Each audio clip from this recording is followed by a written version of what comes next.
Hello बच्चों, let's read this question. Let Z1 and Z2 be complex numbers such that Z1 is not equal to Z2 and mod Z1 is equal to mod Z2 if Z1 has a positive real part and Z2 has a negative imaginary part, then Z1 plus Z2 upon Z1 minus Z2 may be.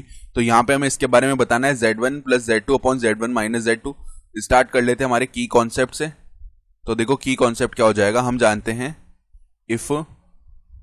if z is a complex number, if z is a complex number, तो यहां से देखो जो value है z minus z बार की वो किसके equal आती है हमेशा 2 iota times of imaginary part of z.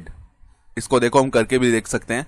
अगर हम यहां से लेट कर लें if z is equal to कोई कॉम्प्लेक्स नंबर है a प्लस में आयोटा b, तो z बार क्या आएगा a माइनस आयोटा b आएगा ना.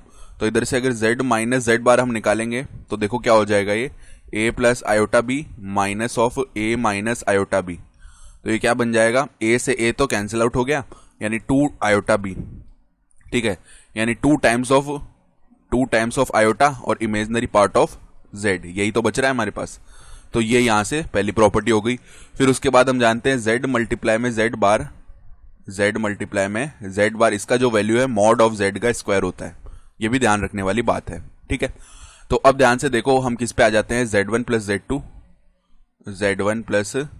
z2 अपॉन में z1 माइनस z2. तो इसको देखो कैसे थोड़ा मैनिपुलेट करते हैं हम, z1 प्लस z2 अपॉन में z1 माइनस z2, ऐसे ही रहने दिया इसको तो. और यहाँ पे हम मल्टीप्लाई कर लेंगे z1 bar minus z2 bar whole upon में सेम टर्म से ही z1 बार माइनस z2 बार, जिससे ओरिजिनल टर्म पे कोई भी इफेक्ट नहीं आ रहा है. अब ऊपर न्यूमरेटर में मल्टीप्लाई कर लेते हैं तो z1 बार आएगा पहले, माइनस z2 बार आएगा, देन प्लस का z1 बार आएगा.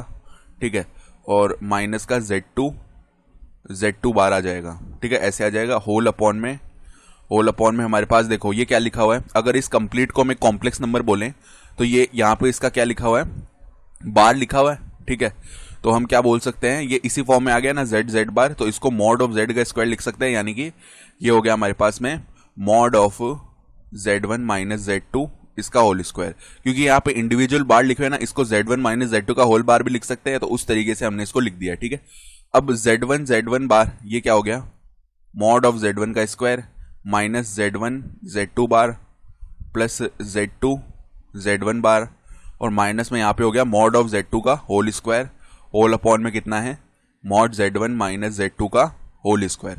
अब एक बात नोट करो, हमें पता है मॉड ऑफ z1 जो है वो इक्वल है मॉड ऑफ z2 के.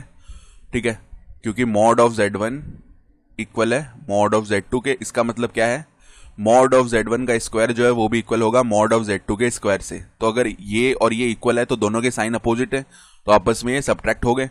तो बचा हुआ टर्म कितना है, एक तो z1 bar minus z2 bar whole upon में z1 माइनस z2 का मॉड का होल स्क्वायर. ठीक है, तो अगर अब देखो यहां से अगर हम इसकी वैल्यू लिखना चाहें z1 बार माइनस z2 बार, इसकी वैल्यू लिखें तो देखो इसको किस तरीके से लिखा जा सकता है, z1 बार इसको तो ऐसे ही रहने दिया, और माइनस में ये वाला जो टर्म है ना इसको कैसे लिखा जा सकता है, z1 बार का होल बार, इसको ऐसे लिखा जा सकता है.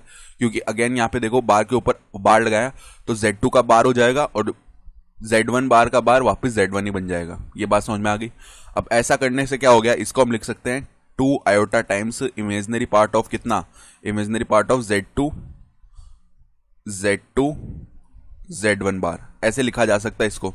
तो वैल्यू हम सब्सटीट्यूट कर देते हैं तो z1 प्लस z2 अपॉन में z1 माइनस z2 का इवेंचुअली वैल्यू क्या आ गया, 2 iota times imaginary part of कितना, z1 बार होल अपॉन में mod of z1 minus z2 इसका होल स्क्वायर. अब ये जो वैल्यू है ना, ये वैल्यू देखो क्या क्या आ सकती है. ये वैल्यू या तो प्योरली इमेजिनरी आ सकती है क्योंकि इसमें आयोटा से मल्टीप्लाइड है. ठीक है, या ये वैल्यू क्या होगी, 0 हो सकती है. तो ये रियल तो आ ही नहीं सकती वैल्यू, तो या तो ये 0 हो सकती है और प्योरली इमेजिनरी. ठीक है, ये हो सकता है, या तो ये 0 हो जाए प्योरली इमेजिनरी हो जाए. तो ऑप्शन ए सही है और ऑप्शन डी भी सही है. ठीक है, I hope you understood this explanation. Best of luck.